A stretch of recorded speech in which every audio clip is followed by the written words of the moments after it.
Alrighty sind und damit herzlich willkommen zu einer neuen Folge Shakes and Fidget auf EU16, wo übrigens gerade meine Tränke ausgelaufen sind. Das Lustige ist, als ich vorhin meine Werte erstmal geprüft habe, waren die Tränke noch dabei und dann sind sie weggefallen. Das habe ich aber erst gesehen, als ich wieder ins Spiel reingeklickt habe.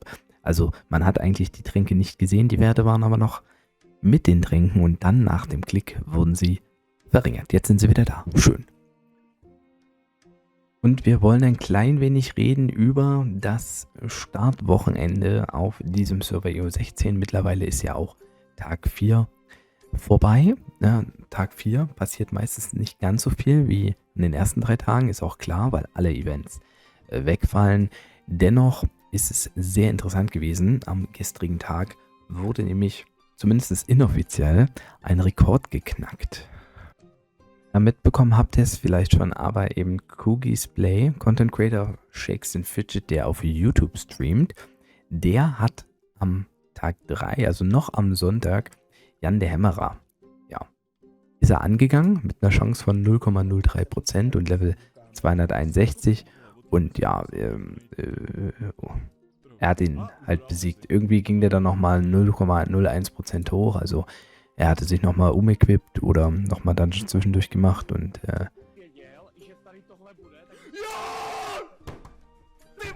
ja, wichtig ist zu erwähnen, dass er, glaube ich, in diesem gesamten Bereich knapp 2000 Pilze mit allem drum und dran ausgegeben hat. Das ist schon interessant, also die Wahrscheinlichkeit war ja noch geringer, kann man fast sagen, auch wohl nicht alle Pilze in die Tries gegangen sind, ja, also deshalb erstmal GZ dafür. Inoffiziell ist dieser Rekord, weil er eben als offizieller Creator nicht in die Wertung reinfällt. Das ist auch vollkommen okay. Offiziell ist der Rekord bei Jan den Hämmerer, glaube ich, bei um die 7 oder 8 Tage und auch mit einem etwas höheren Level. Und das ist halt das Interessante.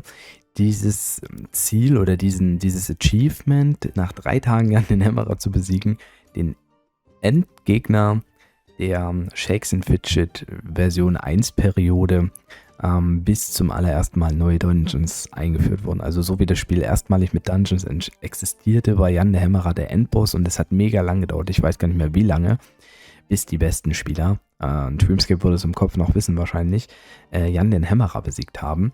Aber ich sag mal so, da man früher auch grob ein Jahr gebraucht hat bis Level 300, ist es gar nicht so weit weg, glaube ich, von der Zeit für Jan den Hämmerer. Was auch mega interessant ist, er hat ein paar, zum Beispiel auch ein paar Ausschnitte oder Versionen seines Spiels von EU16 jetzt nicht nur im Stream, sondern auch per Video. Und wenn man dann mal so ein bisschen guckt und die tschechischen Kommentare übersetzt, was teilweise auch relativ witzig ist, heute wird kräftig geblasen, zum Beispiel einer geschrieben, gab es hier, glaube ich, einen Kommentar mit, genau, dass ja, an Tag 1 ja alle 69 waren. Und es hätte wohl sogar einer geschafft, Level 70 zu erreichen, aber der konnte dann irgendwie nicht mehr richtig spielen. Und er meinte, es wäre wohl möglich gewesen, Level 70 zu erreichen, wenn man später mit höheren Bonis gespielt hätte. Und dann hätte man eben auch mit Level 70 den Dungeon Key abfarmen können. Ich ging ja auf jeden Fall davon aus oder wusste ja, dass es teilweise gar nicht ausreicht, alle Dungeons zu legen vor Level 70. Dann schafft man unmittelbar auch nicht gleich am selben Tag Level 70, weil man vielleicht keine Alu übrig hat. Und gerade am ersten Tag muss man ja schon sehr viel Alu ausgeben. Also ist heftig. Wenn die das echt nächstes Jahr nochmal probieren, direkt am ersten Tag Level 70 zu erreichen. Ich glaube, dass es ohne Black Gem Event gar nicht möglich ist. Und genauso glaube ich auch, dass es ohne Black Gem Event nicht möglich ist, Jan den Hämmerer so schnell zu besiegen, weil der Black Gem wirklich all over the place so viel Boost gegeben hat. Wenn man eine gute Gilde hat, die sehr viel oder sehr schnell in die Ritterhalle investiert hat, gerade an Tag 1 auch, bis hin zu Tag 3, natürlich auch noch zusätzlich Pilze für die Festung allgemein investiert hat, aber zumindest auch schon mal mit Ritterhalle 7 oder 8, wenn das alle relativ schnell haben, dann ja, kann man mit einem hohen Level halt richtig fette Steine rausballern und die schwarzen Steine sind da halt wirklich Gold wert. Ich glaube, vielleicht hauptsächlich schwarze Steine und vielleicht 1, 2 Main-Attribut. Das wäre so die beste Kombi für den Start, unabhängig mal von legendären Gems. Aber dieses Black Gem Event hat auf jeden Fall seinen Teil dazu beigetragen. Es ist einfacher gewesen. Und interessant fand ich auch, dass er hier zum Beispiel Kugi bei Dorsas Video, der heute auch darüber berichtet hat, geschrieben hat, dass er zusätzlich zum ganzen Sponsoring, ja, also er meinte alle Packages, tendenziell vielleicht auch, man kriegt als Start 4K Shrooms, die Packages vielleicht auch schon durch die Unterwelt. Ich weiß es gerade nicht, wann sie die Unterwelt freigeschalten haben. Musste er zusätzlich noch 500 Euro investieren, was mega viel Kohle ist. Und trotzdem sage ich, wäre wahrscheinlich das Investment deutlich höher gewesen ohne die Black Gems. Also das Ziel überhaupt zu erreichen, ist das eine. Das andere ist, wie viel Geld man dafür ausgeben muss, durch das ganze Umequippen, durch das ganze Steine skippen, was ja im Prinzip weggefallen ist. Also da hat man einiges an Pilze gespart. Und gerade wenn man halt schon Richtung Unterwelt gehen will und das Rathaus auf 10 hat und die Gemmine auf 10 hat, dann noch Steine skippen ist mega, mega teuer. Ja, und selbst aber mit Gemmine 3 oder so ist es halt extrem teuer. Trotzdem, also GZ an Kugis, der hat sich auch gefreut. Ich glaube, er hat es in dem Moment auch nicht erwartet. Er hat wahrscheinlich so im Kopf gesagt, okay, ich gebe halt 2000 Pilze aus für den Try oder 3000 und dann ging er halt auch. Dann hat er einen der wenigen Tries bekommen. Und heftig. Er ist natürlich trotzdem auch dann aus diesem Avatar-Race rausgenommen und ich hatte mir heute mal im Laufe des Tages in der Friendlist hier mal die Spieler abgespeichert, die somit das höchste Level hatten. Ja. Und da ist er natürlich dabei. Bahamas mittlerweile hat aufgeholt. Man könnte jetzt meinen, dass Bahamas wahrscheinlich auch noch 1, 2 Dungeons gemacht hat und beim besten Willen, er ist Magier. Ja, das ist halt auch extrem heftig, das heißt Magier zu erreichen. Also Kugis als Assassine, das sind nicht die beiden Klassen, die da tendenziell am pilzgünstigsten sind.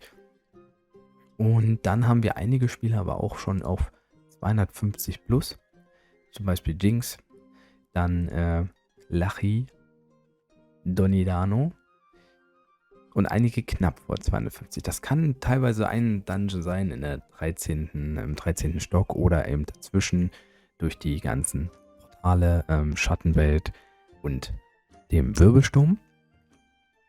Gucken wir mal in die Ehrenhalle, ob sich im Laufe des Tages noch jetzt irgendwas ergeben hat. Ist da noch einer dabei? Soul Cutter 249. Den können wir auf jeden Fall reinnehmen. Dead Hunter ist dabei. Ist auch ein guter Name. Ja, und sehr weit nach unten können die gar nicht mehr sich droppen lassen, die Leute. Da dürften sie halt fast gar nicht mehr spielen. Also da ist es jetzt unwahrscheinlich, dass jetzt noch einer aufploppt. Darüber hinaus haben wir aber locker